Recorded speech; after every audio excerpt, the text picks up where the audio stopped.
Throughout my career so far, I've really tried to stand on the shoulders of giants, and I've tried to learn from my mentors, learn from people who've got significantly more experience and dentists who are successful, quote unquote successful. Now, what does that actually mean and what do they actually say? Well, we'll get to what that means a bit later, but all these dentists, when I ask what makes a great dentist, they all say the following things.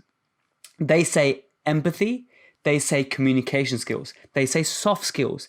They say the ability to explain to patients in a way that they can understand it, and the ability to build fantastic rapport with your patients, and all these sorts of things, basically. So it's very much the soft skills. Now, if I was to summarize all these things in 2 words, it would be emotional intelligence. And that's what this episode is all about. We're going to talk about how to be successful, not only in dentistry, but in life. Because I think what I truly believe from reading more and more and more and listening to people is that it's emotional intelligence, which is actually far more important than your IQ. So I've got someone awesome to talk on this topic with me today. It's Dr. Richard Porter, who so many of you asked to come on the podcast. Back when some episodes ago, I asked who you guys wanted to come on the podcast, and so many of you had messaged me on Instagram to say you wanted Dr. Richard Porter. So we've got Dr. Richard Porter on today, and I won't take too much of your time. I'm just going to give you the Protrusive Dental Pearl, and we'll go straight to what hopefully will be a really impactful and, dare I say, life-changing episode for you.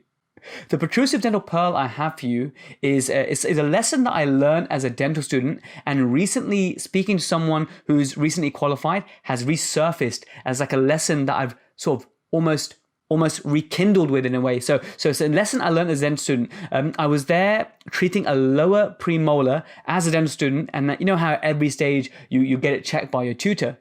Now, my tutor was Dr. Abs Almugi, who is now I think he's a restorative specialist by now, actually. His story is quite cool, actually. He did 11 years as a GDP. I hope I'm getting this right, Abs. He did 11 years as a GDP, and then he applied for his specialist registrar training in restorative dentistry, and he got the place. And while I was doing my DCT in Sheffield, he was then a registrar in restorative dentistry. But anyway, in his days as a tutor on the restorative dentistry sort of floor, as we're like 4th year students, I was treating this heavily carious lower premolar. And typically students and young dentists, the mistake that we'd make is that we spend too much in caries removal. Like, you know, it should be a fast thing. We should be very precise. We should know where our foot pedal is. We should know we should have good handpiece control, and we should be able to remove caries quite quickly now.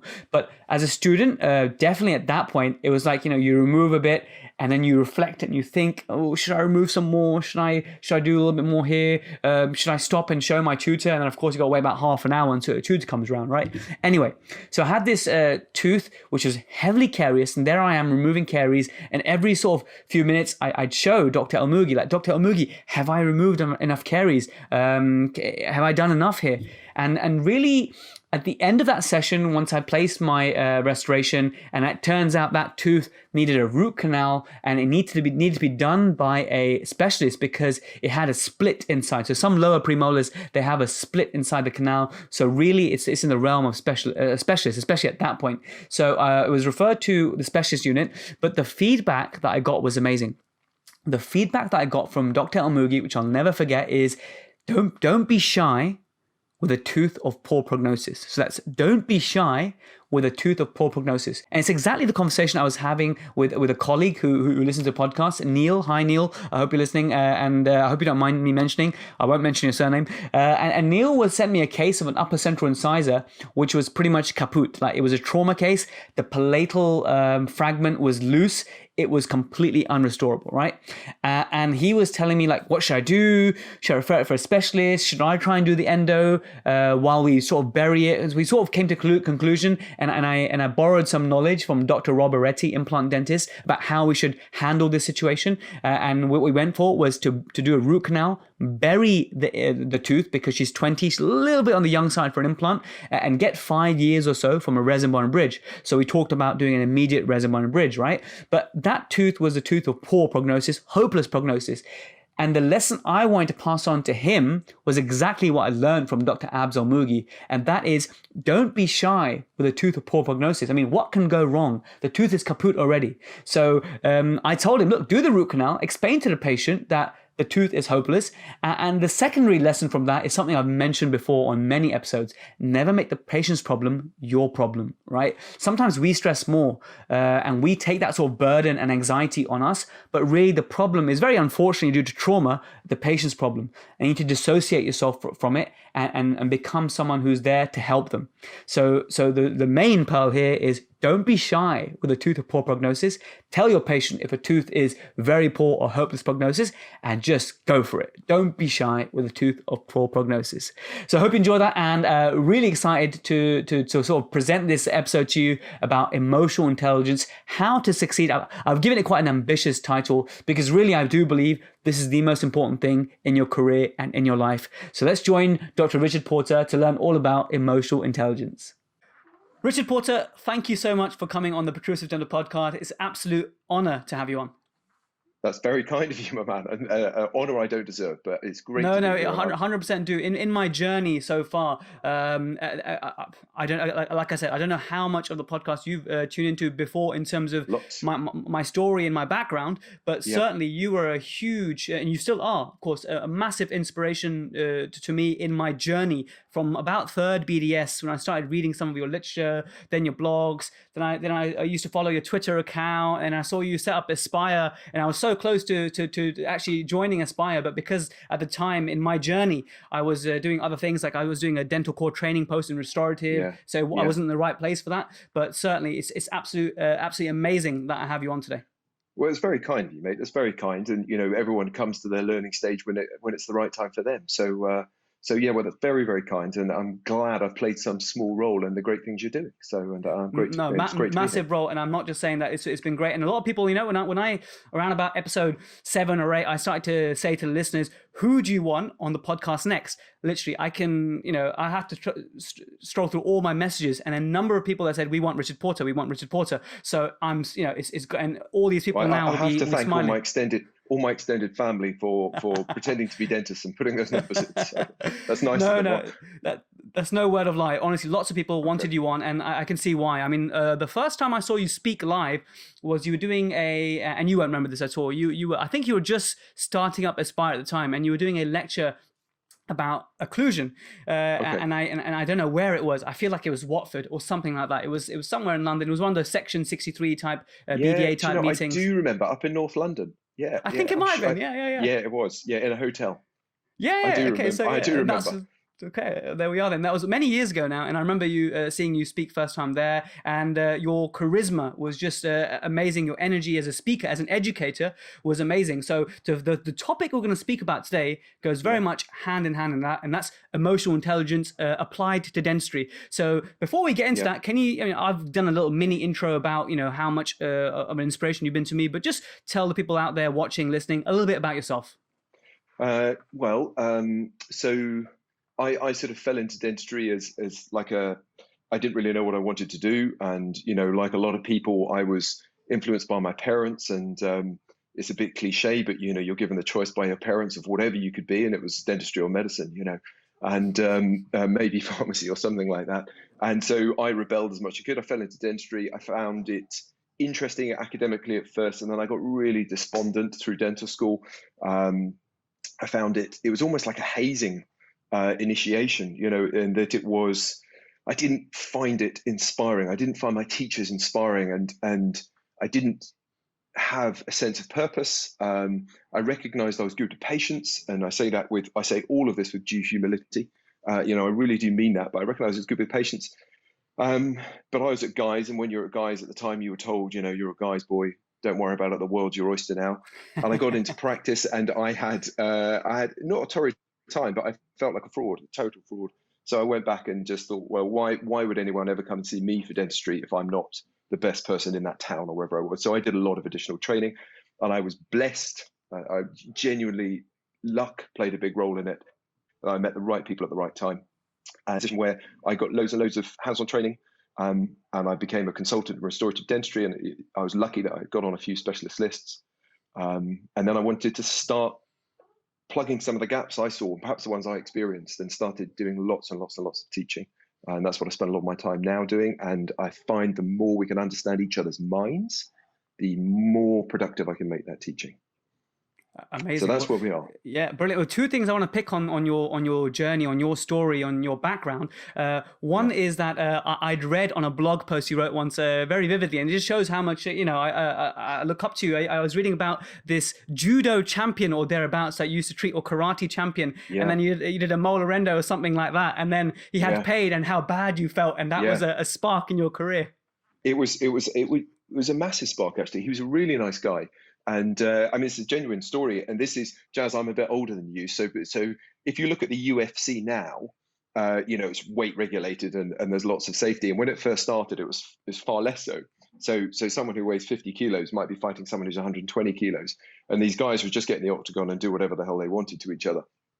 And nobody knew what the best form of martial arts was. Brazilian jiu-jitsu with some striking seems to win it now, but at the time nobody. And this guy was the British champion, and I exposed on his lower right six, carious exposure because he had decay, and he was a lovely, gentle man, thank God. And I started doing endo on it, and you're a guy's boy, you'll be able to do endo, and I was. By any definition, I hope I don't get into trouble for saying this. I was incompetent. I was incompetent, and a week later, he was in the John Radcliffe Hospital with a big fat face, and he had to pull out of the tournament, the UFC tournament that he qualified as the only British contestant, and that was his big chance. He was at the top of his game, and my lack of competence led to his perhaps stifling of his career. Even I don't know, and that for me is something I'll never forget. So why would someone come see me for dentistry if that's what I've got to offer? And that was I was either going to get good or get out. There was nothing in the middle. So that's really sparked me on. Well, Um, I hope you don't mind that I mentioned this, no, because no, not at that, all. that story, just reading that story, as I don't know if I was a student or in DF at the time, just reading that story was really a breath of fresh air. That someone is so kind to share a failure in that way, and to from that failure something good came out of it. It became a driving force in your career. So just for those Yeah. young dentists out there who weren't familiar with that aspect of your story, that's why I wanted to mention it, because it inspired me so much, and I'm sure people out there will think, wow, what an adverse event and how it led to something good. Which Jazz, and I think it's a little legacy which I hadn't thought about till you bring it up. But the most we do try and assess our educational delivery. Like there's all well and good me and Raheel, who I work with, thinking when we teach that it's all going well, but you have to assess it, or get someone to objectively assess it. And the videos we show of clinical procedures, the best ones that people get the most out of is when we cock it all up. So if I show me putting on some veneers years ago, and the etch goes everywhere, and you're struggling with your rubber dam control, and you splint the teeth together, and actually seeing those mistakes and talking them through and how you overcome them is more educationally valid than anything else. If you just watch a perfect procedure, you don't see where the flaws are. There's this famous quote, which no battle plan survives first contact with the enemy. So if you learn a procedure A, B, C, all the way up to Z, as soon as you deploy it on a patient, there are subsets. There's nuance and things you haven't thought of. And so seeing those things that other people haven't thought of, I think, is educationally valid. So we'll probably remain eternal students for the rest of our lives, hopefully. Absolutely. And the other thing I wanted to pick from your story was you mentioned luck in being a factor. Now, Yeah. let's just touch on that. How much of that do you actually believe? Because I've got two belief systems when it comes to luck. So because when you look at like Malcolm Gladwell's work on circumstances and that sort of stuff, but then also there's the harder I work, the luckier I get. So tell us about, because people who listen to this podcast are very much into okay, where do I go next in my career? And same to people who read your fantastic blogs that you write. They're very much thinking in that where to take how to get a fulfillment from my career. So when you mention luck, can you just tell us what you believe the role of luck is? Yeah, I can. I mean, it's quite a big subject. We could talk all day just about that. So I, broadly speaking, from a neuroscience point of view and an emotional intelligence point of view and a sort of life goals point of view, luck is probably about a third of everything that happens to you. Now, you talk about the harder I work, the more luck I have. The harder you work is a choice. So choices you make are another third. So we have natural abilities and things like that, and our emotional intelligence, but then you have choices and you have luck. And you're lucky to be born, for example, if you're born in the UK, you're incredibly lucky. If you're born in the UK with good health, and with parents who demonstrate that you are loved. If you look at the longest running scientific study in the history of humanity is the Harvard Happiness Study, which is now, coming up for its centenary. It's just unbelievably important study that started in the States and cross-matched different groups of guys and followed them up for years and years and watch what happened to them. And for them, one of the biggest rate-determining steps was that they believed they were loved by their parents. So if you were born with parents who demonstrate they love you, it's unbelievably lucky. That's unbelievably good news for you. And so I had that. I had a wonderful childhood. We also know now that you and I sitting here, maybe we'll squeeze into each other's frame here, but you're the sum total of the 5 people who influence you the most and you spend the most time with. And when I was coming to the latter part of my undergraduate career, had some people around me, 2 or 3 people in particular, who I hadn't anticipated would be so inspirational, but they were. And these are dentists who are now GDPs. They're still friends of mine, but no one's ever heard of them. But they have got it going on, and they're just super smart, and were courageous enough to say, "Rich, look, you've got some abilities here. Why the hell are you doing that? Correct my flaws. Hopefully, I could do the same back to them." And I was lucky, and I look back at that and I think that's just luck. If they weren't there, they'd been born 2 months later in a different year or something, I wouldn't have come across them. Who knows? So I think luck's a big part of it, and I'm grateful. Yeah, and I love these sort of stories, and I'm very much subscribed, and I agree with you that I did a webinar for the deanery I forget which, it was the Wessex deanery, and I called it the butterfly effect, because I do believe when you were born and to whom you're born with, and then the small decisions you make early on, and how it can have vast changes in your career trajectory later on, but none more so and none as big as the whole theme of emotional intelligence. Yeah, well, but that does start before you're 4 years old. So a lot of your social networking as an adult is influenced by years 0 to 4. And so parents have a lot of responsibility on their shoulders. But you're right, and emotional intelligence is, it's a relatively new area of science. I guess we'd call it science, with a rapidly evolving body of work. It really is huge. You almost get a bit of FOMO because it's almost impossible to keep up with stuff as it comes out. But nevertheless, it's fascinating. We introduced that into our syllabus just because, as you already know, I believe it is as important as anything else in dentistry. And I think dentists are front line. Brilliant. Well, we can, before we just touch on, I'm going to ask you very straight up, what is emotional intelligence? Before I do that, you just touched on something that's, again, very interesting about how between, age 4 and how it is so important in our development to have emotional intelligence. And we can see evidence of that from an early age. I don't know, I can't quote which study it was, but from a lot of stuff that I read in this sort of flavor, your personality at age 3, and then your personality, it was either at age 18 or 21, like, it's amazing the correlation that those two have. Well, particularly, this will make a lot more sense when we get into talk about EI, but it's particularly your social network. So my area of interest now, and probably will be the rest of my career, is the neuroscience, like which bits of your brain give you what, and how can we influence our own brains, and what can we do with it? And we know we can do that. But if you think of a 2-year-old, the terrible twos is called the terrible twos for a reason. And 2-year-olds behave almost psychotically.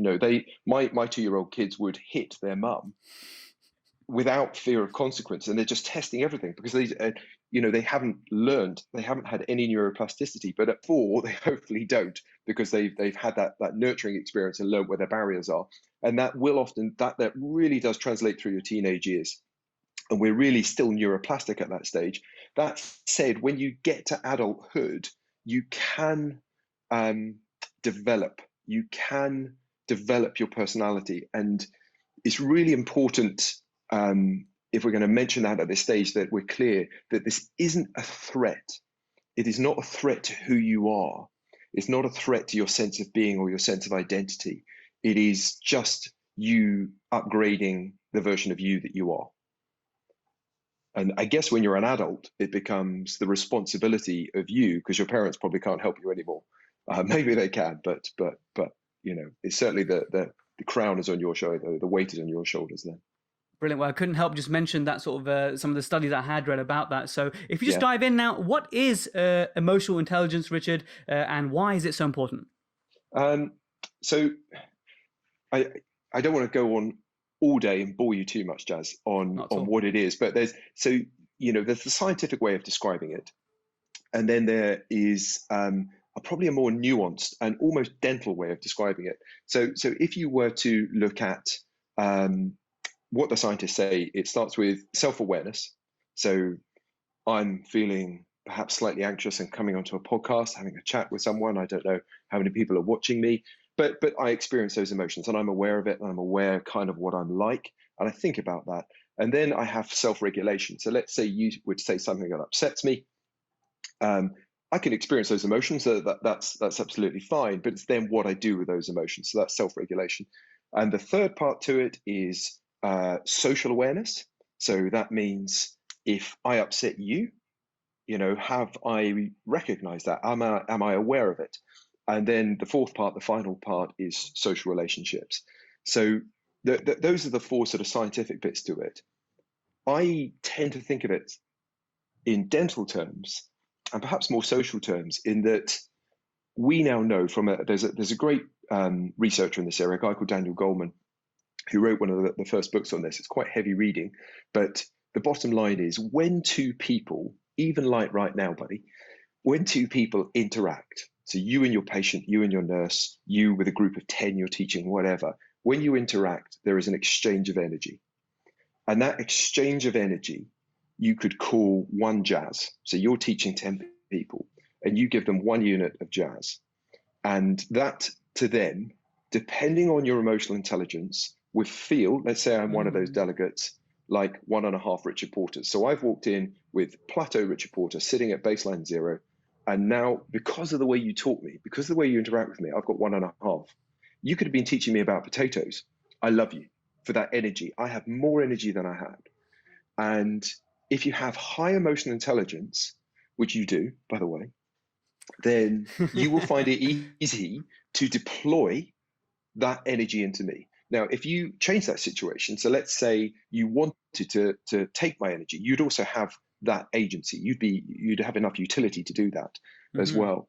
And so whenever you have that situation, if two people have a high energy exchange rate, so let's say I talk to you, and when I talk with one Richard Porter, it feels like 4 jazzes, you're going to love me Hmm. because we give net positive. And for the people out there listening, when you look forward to seeing someone, when you think, oh, I'm seeing Jazz at the weekend, I can't wait. It's because you're just going to be yourself authentically and you're going to give each other energy. So when you just like each other and you try and reschedule appointments, when you and I go through our day list, I hope we're allowed to be unprofessional slightly, and you look at that name of that patient and you think, oh my God, it's Heart rarely sync. about the dentistry. It is normally that you think, I have to put so much emotional energy into this patient. They give me nothing back. So they Mm. leave positive.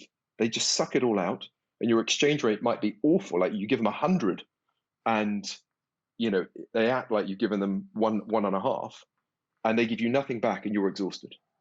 So emotional energy is a real thing. It's like physical energy or mental energy. It's a real thing, and we exchange it all the time with people we meet. And having high emotional intelligence gives you power to give a tiny bit if you need to, but it feels like a lot to other people. And that's what's important for dentists. That's what we train them to do, is that they can see a really difficult patient, and you have to give energy because as dentists, we have to give energy to every single 100%. patient. But when we do that, it doesn't cost us too much and they leave feeling positive.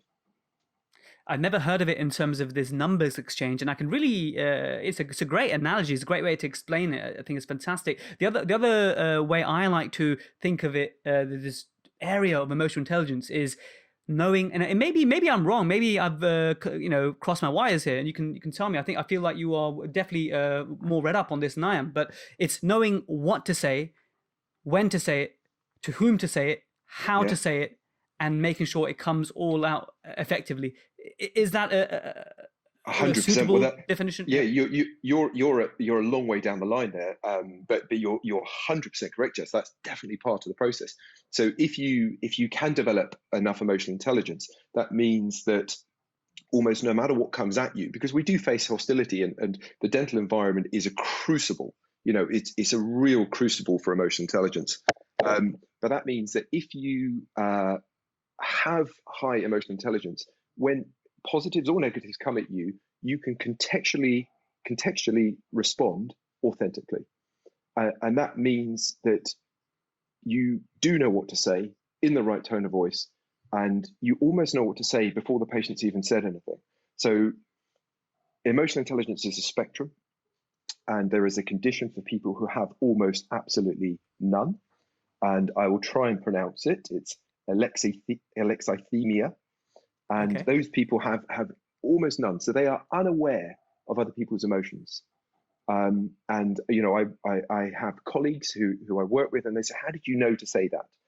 And this isn't trying to be irritating. It might sound irritating, but I expect you'll get where I come from. If you have a great deal of social awareness, you can feel other people's emotions like I can feel the sun on my skin. It's just there. And that means you can contextualize your response and you know how to respond. So that's one end of the spectrum. Right at the very end of the spectrum is well, we don't know. We don't know where it ends, because that path of self-development is never ending. But we know the guy that took it the furthest, and is, again, if people ever want to look this guy up, a guy called Milton Erickson, who was bedridden with polio as a teenager and expected to not survive, many, many years ago. And he was essentially cast into, unbidden, 7 years of bedridden study. And his family had a big family, a loving mum and dad and 7 sisters. And they just socially interacted with every magical, beautiful facet of their lives in front of him as if he wasn't there. And all he did was watch and study and watch and study. And he never fully recovered from his polio, but when he did recover enough to become a teacher, and he always walked with an aide, but when his emotional intelligence was like no one you can believe. And the stories about what he was capable of, which you can look up, they're scientifically published, are staggering. And I don't think any of us will get there, because we can't do 7 years study in a bed. Yeah. But No, that's but what he I managed to definitely achieve. will look that up. Absolutely, that's great. And so, why is emotional intelligence more important than emotional intelligence? If you were to give it a measure to an individual, a bit like IQ, I believe they call it EQ, emotional quotient. So, how important is IQ to you, and how important is EQ? So, I mean, IQ is obviously vitally important, and you don't get into STEM fields and the type of studies that we all have to do without a reasonable working IQ. And IQ has been shown, again, scientifically, to be one of the biggest mobilizing factors. If you come from any disadvantaged background, your IQ is a huge feather in your bow. You definitely want high IQ. EQ goes almost hand in hand with it. So I'm not convinced it's more important. I think we probably all know anecdotally, particularly dentists who are really, really good at talking with patients. Patients adore them, and they get away with doing, if I'm allowed to say it, if they wish, poor quality dentistry. And certainly I know many situations like that. Obviously, the nirvana is that you have high EQ, and you can use your hands, and you can use your brain, your cognitive part of your brain, and you can deploy all three. And that really is like the triple threat weapon of a truly successful dentist. The converse of it is, I know dentists who, super, super bright, PhD level bright, can think through any problem, analyze problems absolutely beautifully, but just really struggle with face-to-face relationships. If you don't mind me expanding, Jazz, just for a second, just because Please. There's a great example in that in the middle of COVID, I was looking at one of the Royal College webinars, and they had a hero of mine, Henry Marsh, who's a St. George's Hospital, like me, a St. George's Hospital retired neurosurgeon, very famous guy, and written a couple of great books. And he was talking about consent. And he said, how can I consent someone on the nuance of neurosurgically resecting a glioblastoma from a part of their brain? He said, you can't. You need to have his knowledge. He said, so it took him perhaps 30 or 40 years, but consent came down to the person sitting opposite him saying, do I trust this guy? Do I trust him? And trust comes from your emotional intelligence, particularly for dentists. We now know that you are judged within the first 15 seconds.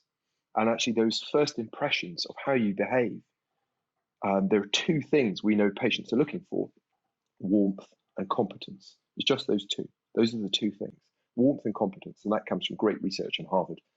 And as dentists, that, the warmth side of it, certainly your competence might be your certificates on the wall, or it might be pictures of your stained composites, or all over social media or whatever it is, or your Instagram feed. But your warmth is your emotional intelligence, and so it's at least 50%.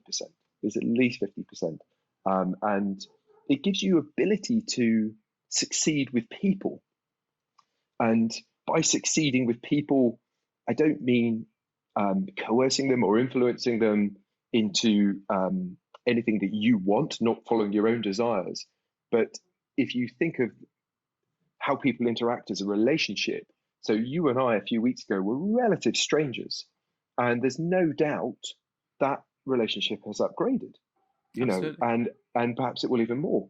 And then you get into the point where I would describe the nirvana of that as a relationship. Now, ideally, that takes a little while to do, and you spend more time with people. Dentists, you've got to get that trust on board sharp. And the patient's already anxious when they walk in, and they're already judging you. So getting that across, we know for dentists, higher emotional intelligence equals higher income, and less stress, less litigation. That's overwhelmingly demonstrable. Patients don't sue dentists they like. They just don't do it. Even if you muck things up, they don't sue dentists they like. They sue dentists they feel emotionally betrayed by or emotionally let down by. So I can't give it enough emphasis. Well, then leading on from that, the people who are listening and watching right now, they're thinking, okay, so emotional intelligence is incredibly important in what we do day in, day out. Can we, so for example, to improve one's IQ, there's theories about that, but let's talk Yeah, about the EQ or the emotional intelligence. yeah. Is this something that you're born with and that's it? Or can you actually work to improve it? And if so, if I'm a dentist listening to this right now and I'm listening and I think, actually, you know what? I could probably be a better communicator. I could Yeah, probably come across as showing more warmth to my patients. How do I improve my emotional intelligence? yeah. So it's such a good question, Jazz. I love that question. And I don't have a simple answer, but I will try and get into as much facet of that as I possibly can. So you are born the way you're born, but then we have the nature versus nurture argument, and you become the person you become, and you are then set with your personality, and that's who you are. And your personality may well lend it. So let's say you have very low emotional intelligence, then sitting and working in a silent library might be perfectly good for you. And there's nothing wrong with that. If you're allowed to not interact with people, and if you feel comfortable doing that, you can. If you're required, or you've been silly enough to go into dentistry, you are almost required for your own well-being to enhance your emotional intelligence. So to get it better, first of all, everyone could get it better. And no matter how good people think you are or not, there's room for improvement on everyone. So we're all on that pathway, and we can all have joint humility with that. The difficulty with it that I've experienced, which is pretty well documented by other people involved in the area, is it is just like physical training. So if you sitting there now said, right, I have to put on 20 kilos of lean muscle mass, you're going to feel some pain. And with emotional intelligence, you're going to feel pain as well. The difference is, well, it's not a difference. I suppose it's the same. You choose to go to the gym and inflict the pain on yourself. You choose to do the reps. With emotional intelligence, you have to invite it in as well. It can't be taught to you unbidden. So this is the thing that blows my mind every time I say it. So it's going to blow my mind again now. But if you can, if you choose to stress yourself with something emotional intelligence. So let's use an example. Let's say we have someone who says, I really don't like public speaking, even to the point that practice meetings, I'm not getting my message across. And I'm scared of speaking, and I have a quiet word with the principal when there are no witnesses or anyone around. You're less effective. So to choose to stress yourself, if you choose to do it, you have to make that choice and you go into it. Because you chose to stress yourself, it actually codes for new DNA in your brain, and it codes for new proteins, and you grow new synapses in your brain. So this has, again, been proven with loads of different functional MRI studies, But literally, if you choose to stress yourself with emotional intelligence training, you grow new, dormant, but they're there in everyone, but dormant synaptic connections in your brain. Those circuits grow and they get better and better and better and better. So you can enhance genuinely the anatomy in your brain. You grow new proteinous structures in your brain, and you can then just deploy them because they stay. If you don't use them, they atrophy. So if people are too scared of the pain or too unwilling to embrace that self-induced stress, then they don't get that opportunity. So we can run courses on emotional intelligence, but that doesn't mean someone is inviting the stress. And we have occasionally, or when we've done training like this, said to people, perhaps people who can't even hold eye contact, particularly holding eye contact, if I lean in and shake your hand and we have a 2-minute conversation with no looking away, people can't do it. But if they choose to keep going, literally you watch these structures grow as it's happening, sweat pouring, and then it grows. And then an hour later, they come to do the same and they can look me in the eye and say, "Hi, Rich, how are you?" And I love that. I love that. That's amazing. Because there's your warmth. It is. The neuroplasticity is fast. I mean, your brain is so adaptive. I love it. I really like the way that you liken everything to actually what's happening inside the biology, inside the anatomy of the brain. I once read a book called Quiet. It's about introverts. Have you read Quiet? Yeah, I have. Yeah. So the introverts have a larger amygdala. And that's why they're so good at sensing everything. And I believe it was that book, it may be another book, where it talked about how we all have these synaptic connections, obviously. But then if we liken, for example, your public speaking synapse to be a narrow country lane versus a large motorway, it depends on how much you nourish it, how much practice you have, how much, just like you said, how much you open and welcome yourself to it. So what are you've given a great idea of how one can go about improving their emotional intelligence. But before one can do that, they actually need to have a act of self-discovery to know, someone may not know exactly where they might lie. So I believe there are some helpful aids out there to maybe a questionnaire or something more complex than that, to find out exactly where you lie in the scale of emotional intelligence. What can we do for that? Do you know that I've been thinking about that a lot recently? Actually, it's almost like we scripted this interview, Jazz, but we haven't. I'll tell the speakers we haven't. But that is, you really are hitting the questions on point. So what we're talking about there is like an immediate personality assessment of where I am. So if we started with the first scientific bit, that's my self-awareness. Who are we? And there's lots of personality tests. So if you look in business, you go up to Goldman Sachs, they're all doing DISC. People may have heard of DISC, DISC. For their personality assessments, or they might do something called the Myers-Briggs. Those Myers-Briggs DISC type assessments, they tend to come with a little bit of a label. So they are, a label can then stick with you and limit your growth. So we don't really use those in a scientific way. They're good and they're popular because they give you a sense of self-identity. So, on my Myers-Briggs, I'm an ENTJ. But the flaws with that are the E is extrovert, but that's not a dichotomous situation. No one is 100% extrovert. In fact, if you are, you're probably, in prison. And if you're 100% introvert, then so everybody is an ambivert, but you might just lean one way or the other. So the more scientific test that I encourage our delegates to do is something called the Big Five, the Big Five Ocean Assessment. And that is the one that all scientific psychological literature is based on. So you have 5 big components to it: your openness, conscientiousness, extroversion, agreeableness, and neuroticism. And then there are subsets within those.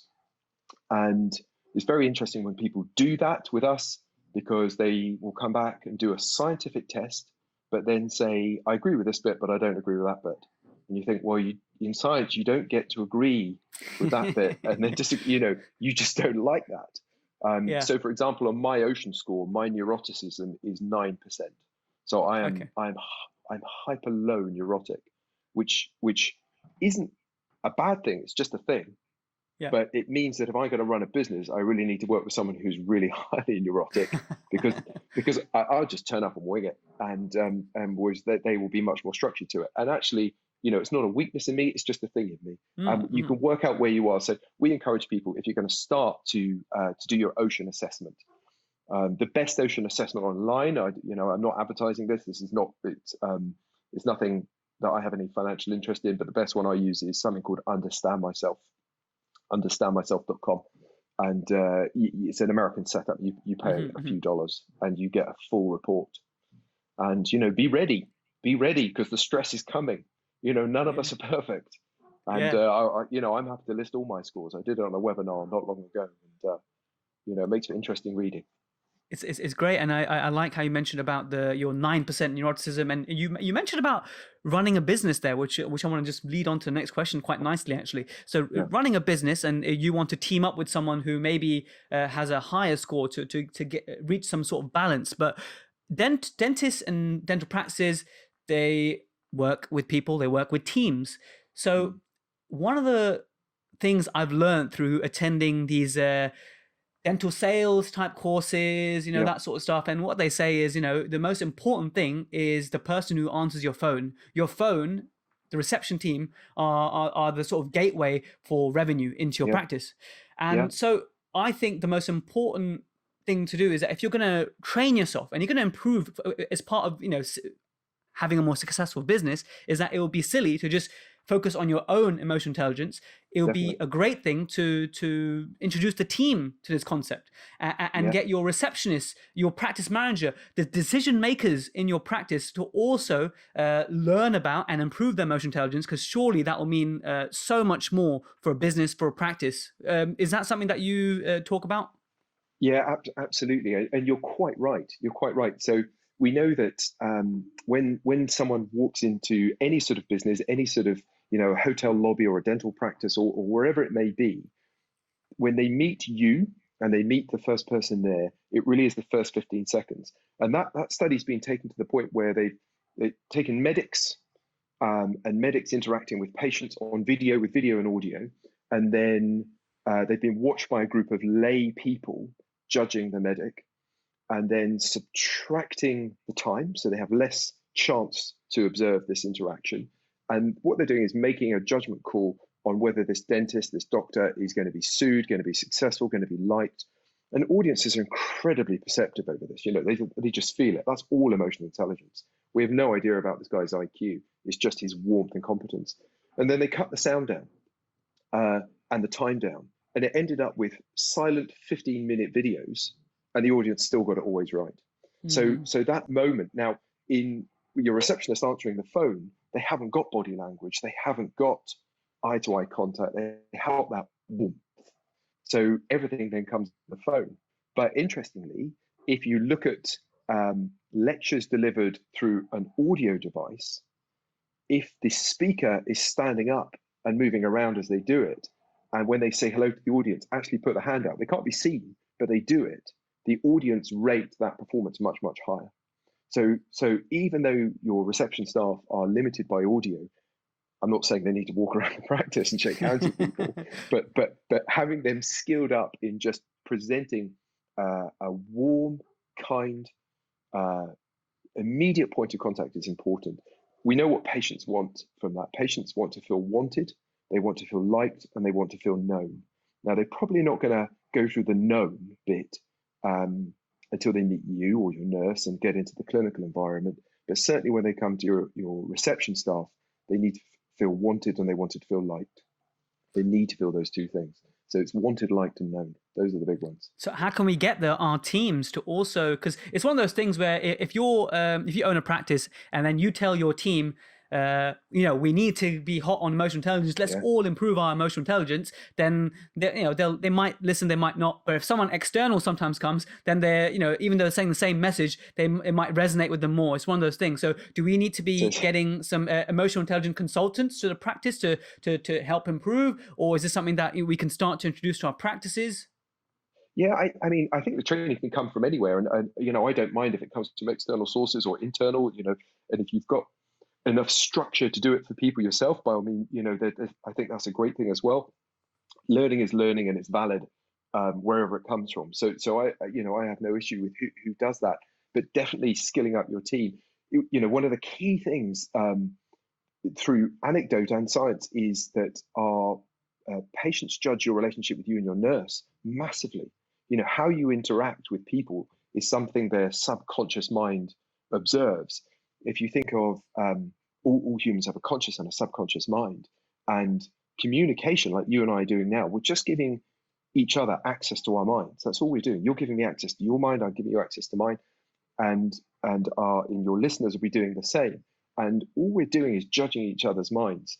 And but it's your mind and how it relates with other people. So if you have a good, friendly, enjoyable, positive, mutually positive relationship with your nurse, patients feel that energy and they like it and judge you positively because of it as well.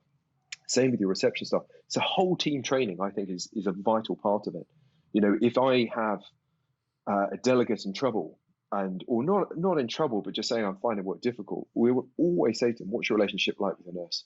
They go, "Oh, Jenna, it's really difficult. They don't want to be there, and they're bitter and twisted, or it's very, very hard." And that means you're walking into the room every single day, having to pour positive energy, not just into your patient, but into the staff around you as well. Very, very difficult to do. Extremely draining, extremely draining. Yeah, it really is.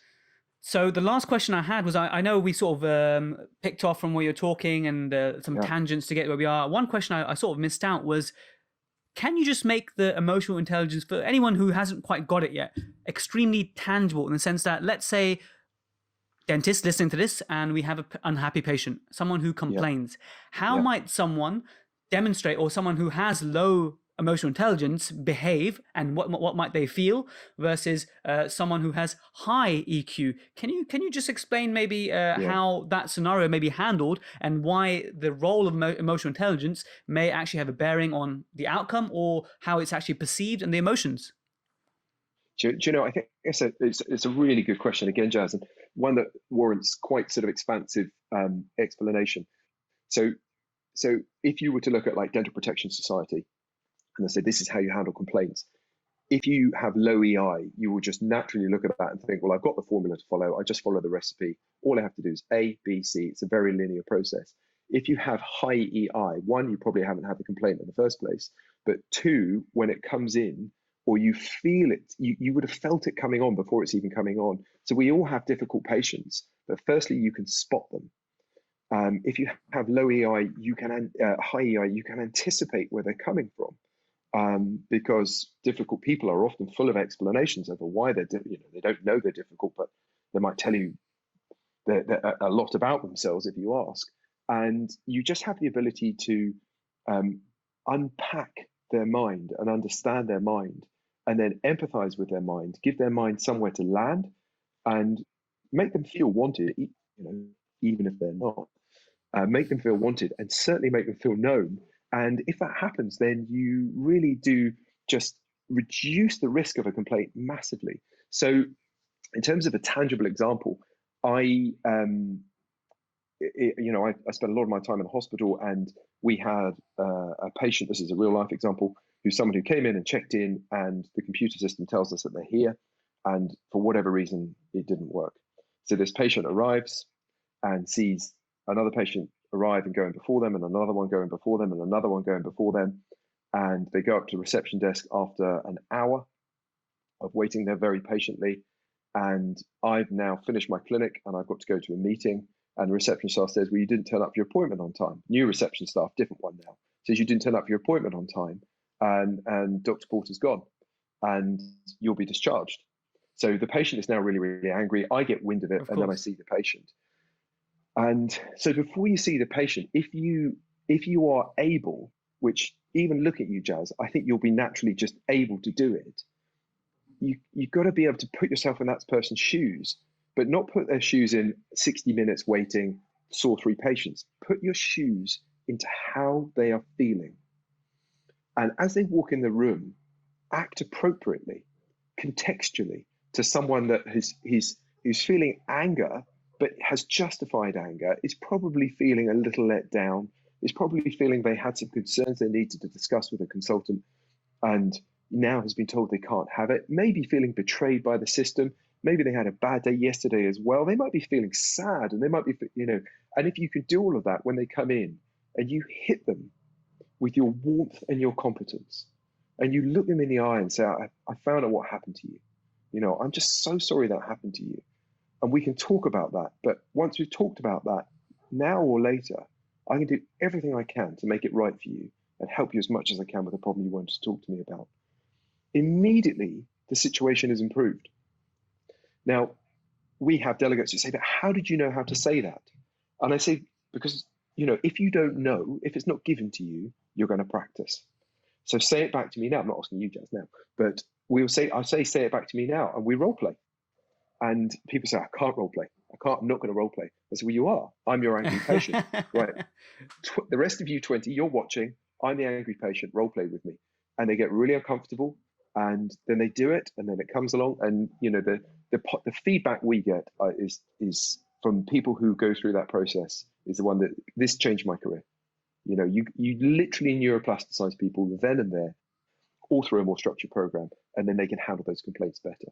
I hope that answers the question. It does, fantastic. It really does. So I love these real life examples that we face, very similar sort of circumstances day in day out in our roles. Yeah. So I really appreciate that. So those are the main questions I wanted to cover today, because obviously we can talk about this for days and days and days. Yeah. So those are to give those listening a flavor, those who may be unfamiliar with EI. Now they know what it is and how they can improve it. The fact that, it's something that you can work on, but it requires you to come out your comfort zone.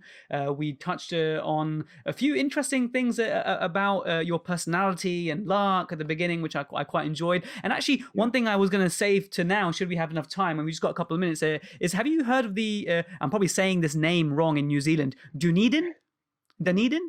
Yeah. Have you heard of the Dunedin studies? I don't know them, no. Oh, okay. I'm going to send you something. I'm going to send you an email. So I'm going to send you a very special email that you give you some access, some exclusive content. But I like it. It's sort of like the study that you mentioned. I believe you said it was in London, where they follow people up from birth to later on in life. It's the Harvard happiness study. Right. So okay. So Harvard. Yeah. Harvard. Okay.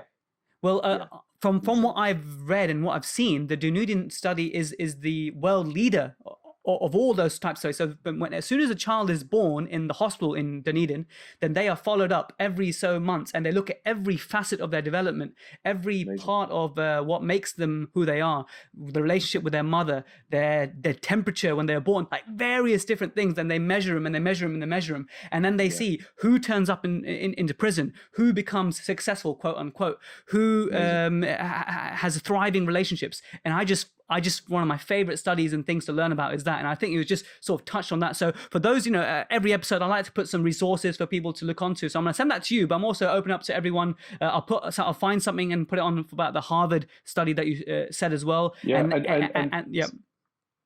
I can say plenty more to you to put up. Well, we're now looking at quality of life and lifespan based on personalities. It's and there's a difference.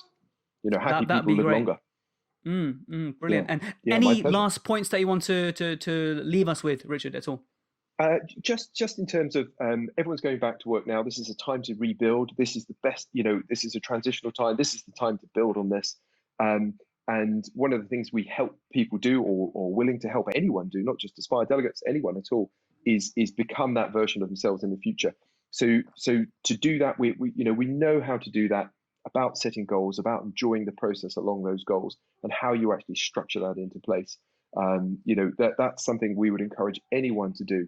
Don't just become a dentist who follows a label, goes in, fixes teeth, goes home, does a different role at home, next day, same. That routine cycle is, for many of us, a dead end. We know dentists are struggling with stress, burnout, anxiety, and depression.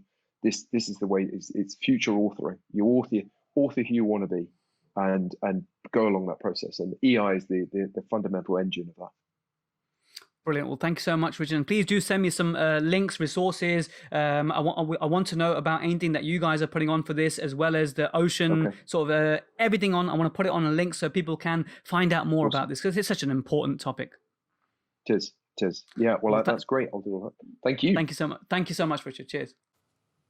So I hope you enjoyed listening to that as much as I enjoyed chatting to Richard Porter. Thank you so much, everyone, for voting for this episode. So I sort of presented, I wanted you to have the choice which episode you want to listen to next. So the choices between emotional intelligence or case acceptance and smile design. So the next episode will be case acceptance in smile design. And I'm not going to tell you who the guest is, but I've got someone who literally does the most big cases, smile design cases that I know. Like personally, I know them. And the amount of cases, the volume of smile design cases they do, they can obviously speak to patients about this kind of dentistry, and so many amazing gems we pick up. So really excited for the next episode. Join us in around about a couple of weeks time. A lot of you have forgotten that a lot of the content that is here on audio to listen to is actually available by video as well on the YouTube channel, or eventually on Dental Tubules if you wanted enhanced CPD. So thanks so much for sticking all the way to the end. I really appreciate it. I'll catch you in the next episode, guys. Goodbye.